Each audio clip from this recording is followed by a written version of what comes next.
നമ്മുടെ രാജ്യം വീണ്ടും ഒരു തെരഞ്ഞെടുപ്പിലേക്ക് പോയിക്കൊണ്ടിരിക്കുക. കർത്താവിനെ വെച്ച് കേരളത്തിൽ ഈ ആഴ്ച വെള്ളിയാഴ്ച നമ്മളെല്ലാവരും വോട്ട് ചെയ്യുന്ന ദിവസമാണ്. ഇന്ന് എല്ലാ പള്ളികളിലും തിരഞ്ഞെടുപ്പ് ഒന്ന് പരാമർശിക്കപ്പെടുമെന്നുള്ളത് ഉറപ്പാണ്. ചില പള്ളികളിലൊക്കെ ഇടയലേഖനങ്ങൾ വായിക്കപ്പെടും.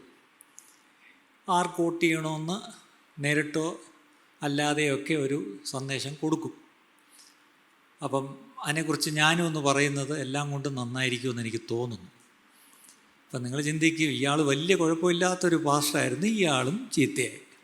അന്ത്യകാലത്തിൻ്റെ ഒരു ലക്ഷണമാണ്. എന്താണ്? വൃതന്മാരും തെറ്റിപ്പോവും.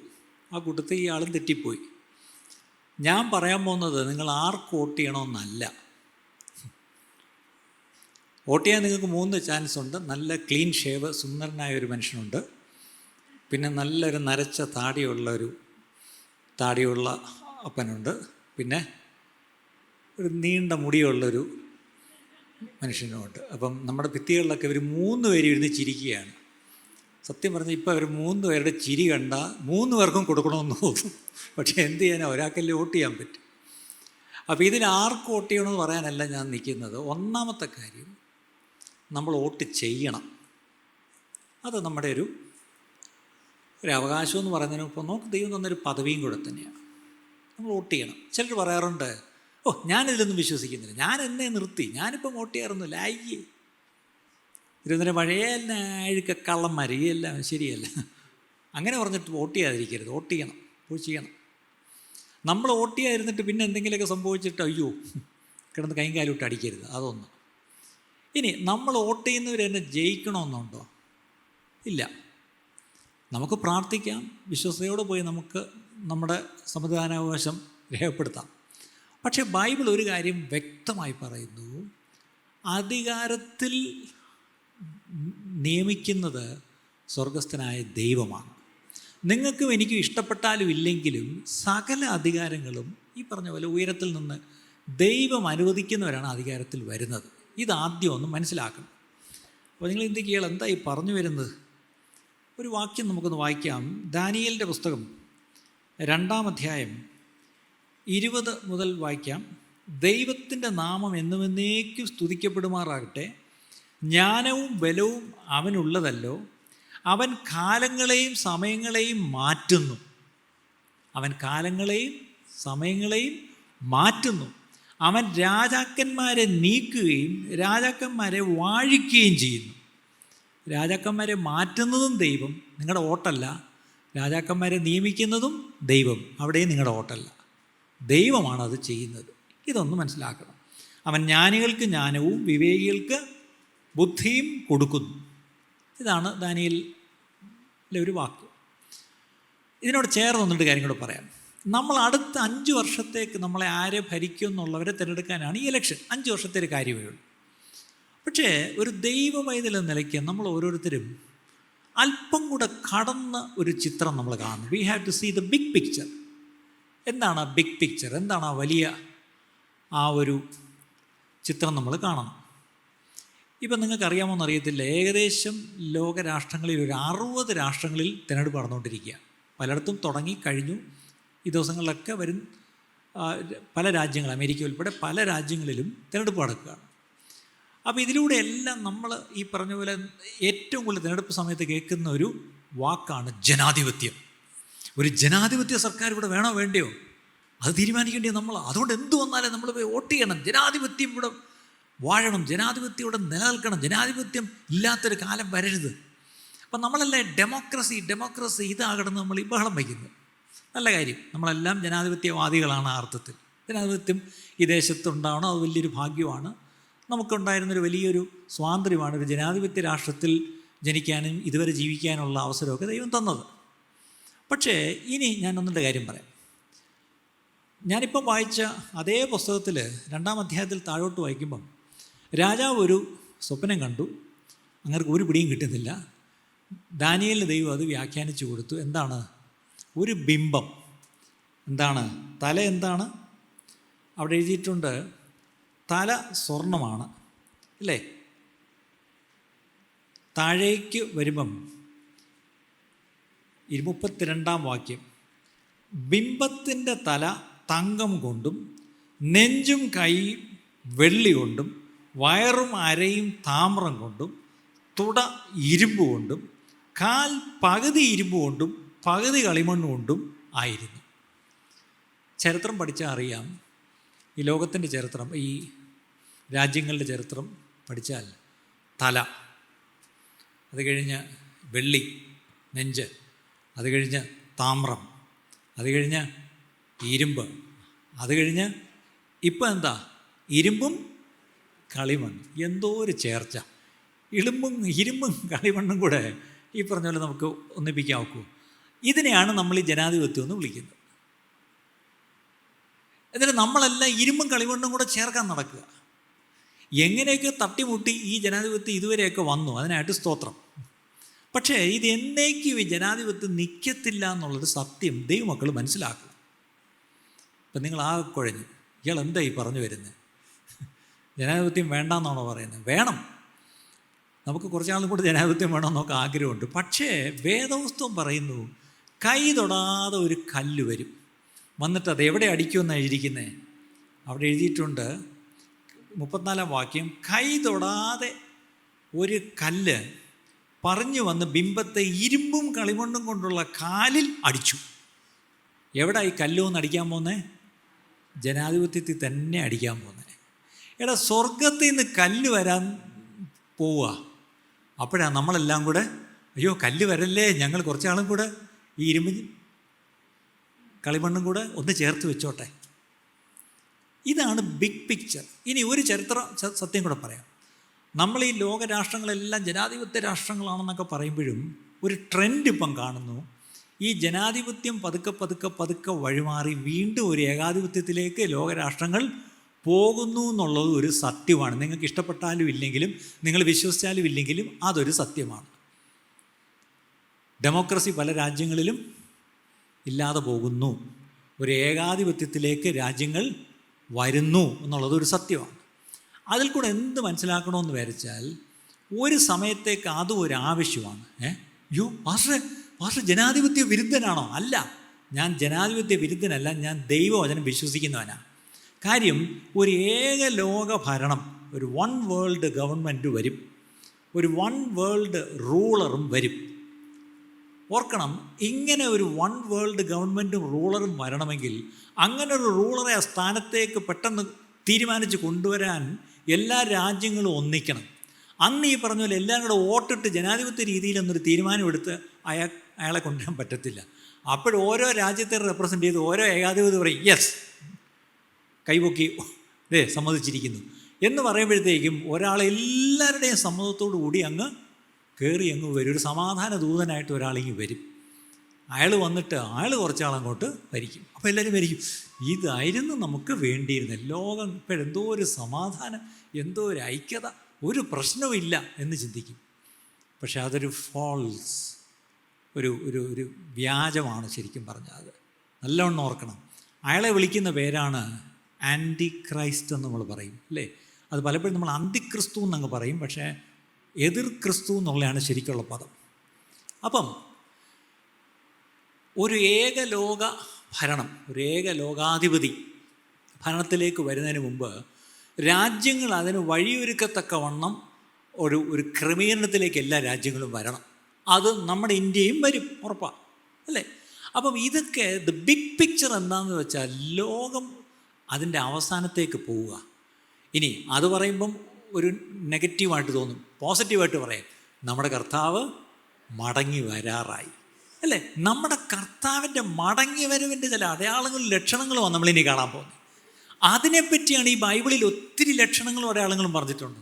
അപ്പോൾ ഇന്ന് വിശ്വാസികളായ നമ്മൾ, ദൈവസഭ, അത് നമ്മുടെ ചുറ്റും നിറവേറുന്നത് കാണുമ്പോൾ നമ്മുടെ തല ഉയർത്തുക വേണ്ടിയത്. വാ, ഇതൊക്കെ നമ്മുടെ പുസ്തകത്തിലുള്ള കാര്യങ്ങളാണ്, അല്ലേ? ഇത് യേശു പറഞ്ഞതാ, ഇത് അപ്പോസ്തലന്മാർ പറഞ്ഞതാ, ഇത് ദാനിയേൽ പ്രവചനത്തിലും വെളിപ്പാട് പുസ്തകത്തിലൊക്കെ ഉള്ള കാര്യമാണ് എന്ന് പറഞ്ഞ് നമ്മുടെ വീണ്ടെടുപ്പുകാരൻ വരുന്നു, നമ്മുടെ വീണ്ടെടുപ്പ് അടുത്തു എന്ന് പറഞ്ഞിട്ട് നമ്മൾ സത്യം പറഞ്ഞ് we should get all excited. പക്ഷേ ഇന്ന് ക്രിസ്ത്യാനികളെ കാണുമ്പോൾ ഒരു എക്സൈറ്റ്മെൻറ്റും ഇല്ല. അവർ നോക്കുമ്പോൾ തേണ്ട് പോയി, നമ്മുടെ രാജ്യം പോയി, അയ്യോ ഇനി രക്ഷയില്ല, കൈവിട്ടു പോയി, എല്ലാം പോയി എന്ന് പറഞ്ഞ് നിരാശപ്പെടുന്ന ദൈവസഭയാണ് ഞാൻ കാണുന്നത്. പക്ഷെ ഞാൻ പറയട്ടെ, അത് തൽക്കാലത്തേക്കൊരു നിരാശ പോലെയൊക്കെ നമുക്ക് തോന്നും. പക്ഷേ അവിടെയാണ് ശരിക്കും ദൈവസഭ ശക്തമായി എഴുന്നേൽക്കേണ്ട സമയമാണ്.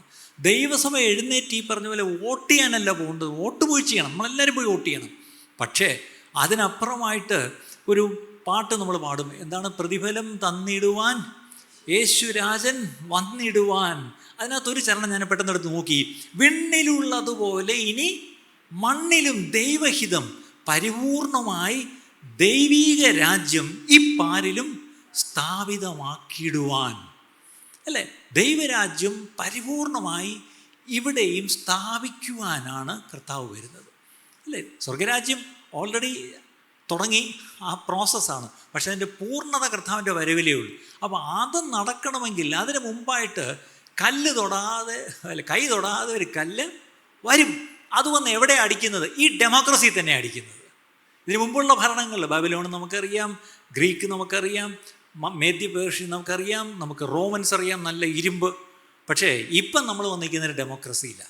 ഈ ഡെമോക്രസി നമ്മളതിൽ വലിയ ഊറ്റം കൊള്ളുന്നു, വലിയ അഭിമാനം കൊള്ളുന്നു, വലിയ we are boasting in democracy. പക്ഷേ ഈ നമ്മൾ ബോസ്റ്റ് ചെയ്യുന്ന ഡെമോക്രസി ഈ പറഞ്ഞാൽ ഒരു സമയത്തേക്ക് ദൈവം അനുവദിക്കുന്നു എന്ന് മാത്രമേ ഉള്ളൂ. അത് കഴിഞ്ഞാൽ അതും നിലനിൽക്കത്തില്ല എന്നുള്ളൊരു യാഥാർത്ഥ്യം നമ്മൾ മനസ്സിലാക്കണം.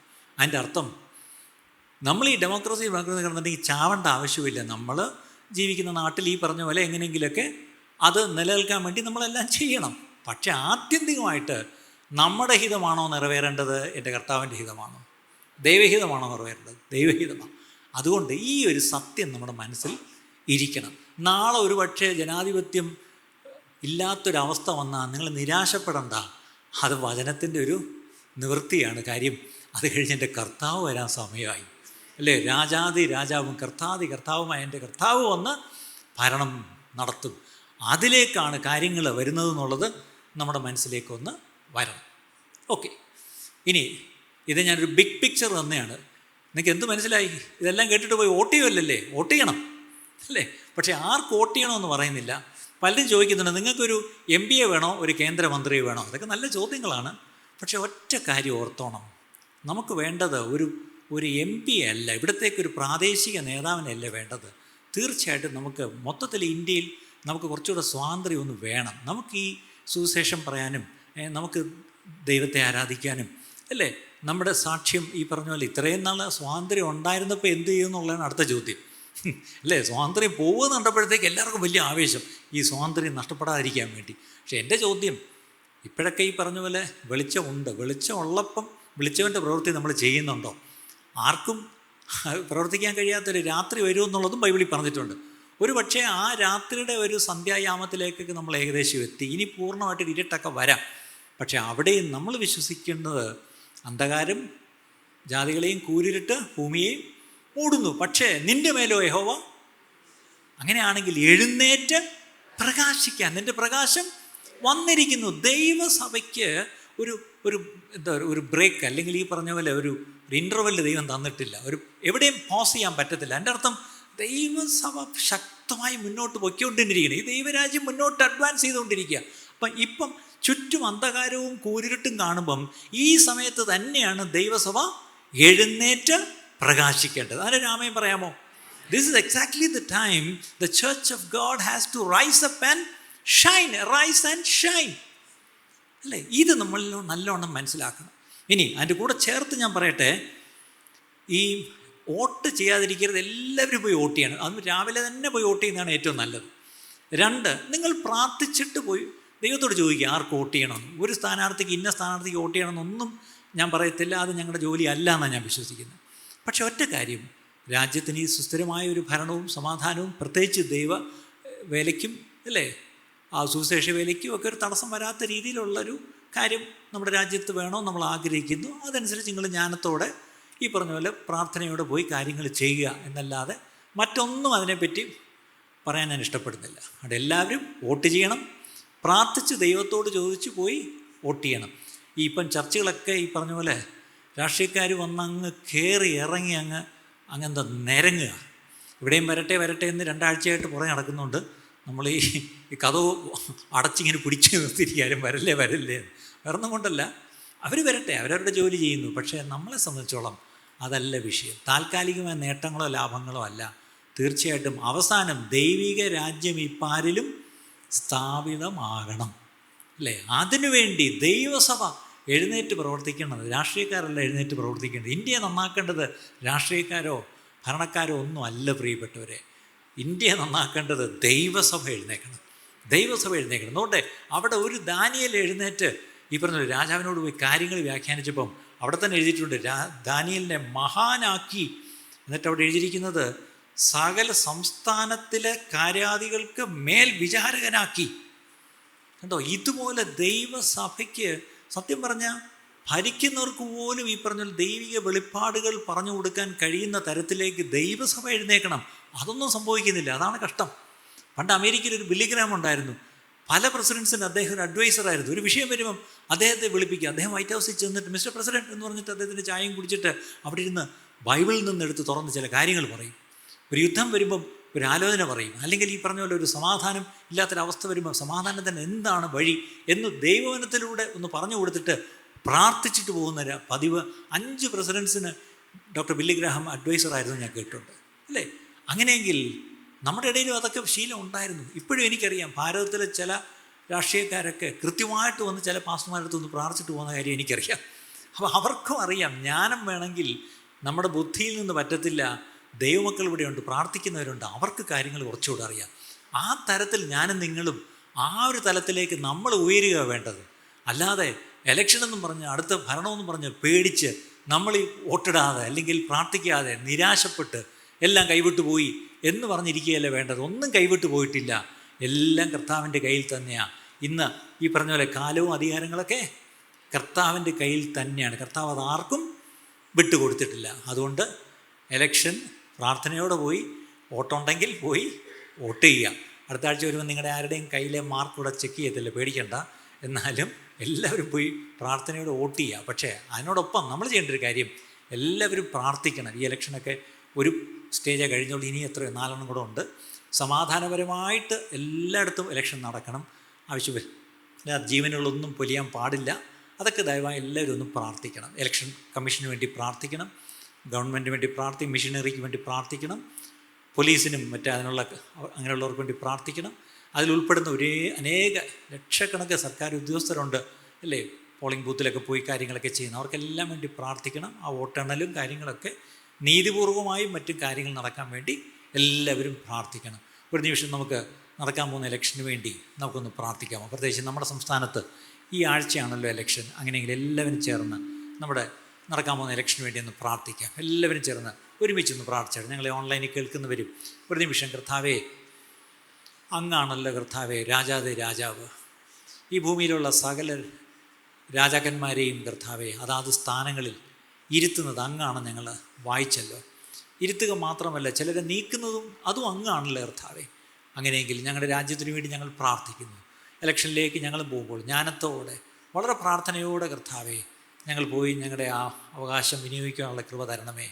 ദൈവം ഇലക്ഷനെല്ലാം കഴിഞ്ഞ് വോട്ടെണ്ണുമ്പോൾ ഞങ്ങളുടെ ദേശത്തിന് വേണ്ടി ഞങ്ങൾ പ്രാർത്ഥിക്കുന്നു. ഒരു സമാധാനം ഞങ്ങൾക്ക് വേണം കർത്താവേ, സ്വസ്ഥത ഞങ്ങൾക്ക് വേണം, പുരോഗമനവും കർത്താവേ ഉയർച്ചയൊക്കെ ഞങ്ങളുടെ ദേശത്തിന് വേണം കർത്താവേ. പ്രത്യേകിച്ച് തൊഴിലില്ലായ്മ വലിയ പ്രശ്നം തന്നെയാണെന്ന് ഞങ്ങൾക്കറിയാം കർത്താവേ. ഞങ്ങളുടെ അടുത്ത തലമുറ, ഞങ്ങളുടെ വിദ്യാഭ്യാസ മേഖല കർത്താവേ, ഞങ്ങളുടെ ആരോഗ്യ മേഖല, ഞങ്ങളുടെ തൊഴിൽ മേഖലകളിലൊക്കെ കർത്താവേ പുരോഗതി ഉണ്ടാവണം. അതിനെല്ലാം കർത്താവേ അവിടെ നിന്ന് പ്രവർത്തിക്കണമേ എന്ന് പ്രാർത്ഥിക്കുന്നു. വാസ്തവമായി അങ്ങ് ആഗ്രഹിക്കുന്നവരെ നീ അധികാരത്തിലേക്ക്, ഭരണത്തിലേക്ക് അവിടെ നിന്ന് കൊണ്ടുവരണമേ എന്ന് പ്രാർത്ഥിക്കുന്നു. അവിടെ ഞങ്ങളുടെ പ്രാർത്ഥന കേട്ടിരിക്കാൻ സ്തോത്രം. യേശു ക്രിസ്തുവിൻ്റെ നാമത്തിൽ തന്നെ പിതാവേ, ആമേൻ, ആമേൻ. ഇന്ന് കേട്ട ഈ സന്ദേശം തീർച്ചയായിട്ടും നിങ്ങൾക്ക് അനുഗ്രഹമായിരുന്നു ഞങ്ങൾ വിശ്വസിക്കുന്നു. ഒരുപക്ഷെ നിങ്ങൾ ഇതുവരെയും ഈ ചാനൽ സബ്സ്ക്രൈബ് ചെയ്തിട്ടില്ല എങ്കിൽ ദയവായി ഇപ്പം തന്നെ ഒന്ന് സബ്സ്ക്രൈബ് ചെയ്യുക. ഈ സന്ദേശം മറ്റു ചിലർ കൂടി ഒന്ന് ഫോർവേഡ് ചെയ്ത് കൊടുക്കുക. നിങ്ങൾക്കിത് അനുഗ്രഹമായിരുന്നെങ്കിൽ തീർച്ചയായിട്ടും അത് മറ്റുള്ളവർക്കും ഒരു അനുഗ്രഹമായി തീരുവാൻ അത് കാരണമായി തീരും. God bless you.